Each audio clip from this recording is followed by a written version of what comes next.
Hello guys, welcome back to our channel విఎల్జీజీఎస్ఎస్ blogs. So guys, ఈరోజు మన video ఏంటిదంటే అనమాట. సో గాయ్స్, మన దగ్గర అయితే ఒకటి సేతువా పెట్ ఉందనమాట.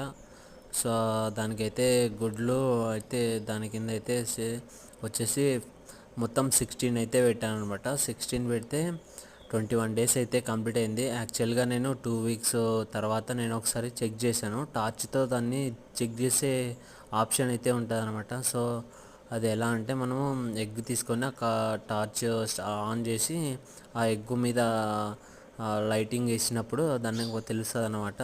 సో ఏంటిదంటే దాంట్లోని ఎగ్గులో పిల్ల ఉందంటే 90% ఎగ్ అనేది బ్లాక్గా కనిపిస్తుంది. లోపల నరాలు కూడా రెడ్ కలర్లో కనిపిస్తాయి అన్నమాట. సో గాయస్, ఈ పెట్టనైతే సేతువా పెట్ట దాని కింద వచ్చేసి 16 ఎగ్స్ పెట్టాము. 21 డేస్ అయితే కంప్లీట్ అయిపోయింది. సో గాయస్, మనకైతే 14 పిల్లలను అయితే ఇచ్చిందనమాట. పిల్లలు అయితే నిన్ననే పిగిలాయి. సో అదైతే నేను వీడియో తీయబోతున్నాము. అది సేతువా పెట్టాం, మన దగ్గర చాలా రోజుల నుంచి ఉందన్నమాట. ఇప్పటికీ 2-3 టైమ్స్ అయితే మనకు పిల్లల్ని అయితే ఇచ్చింది. సో గైస్, ఈసారి అయితే మొత్తం 14 చిక్స్ అయితే వచ్చినాయి. 14 చిక్స్లో బ్లాక్ వచ్చేసి 7 వచ్చాయి. కరెక్ట్గా రెడ్ వచ్చేసి 7 వచ్చాయి అన్నమాట.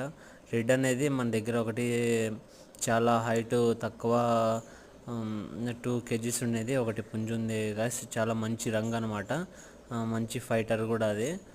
ఇది 10 months పట్ట అనమాట. సో దాంతో బ్రీడింగ్ అయితే జరిగింది.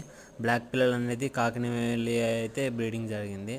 సో ఇది విషయం అనమాట. దీనికోసమే వీడియో చేయడానికి ముందుకు వచ్చాను. Thank you so much guys.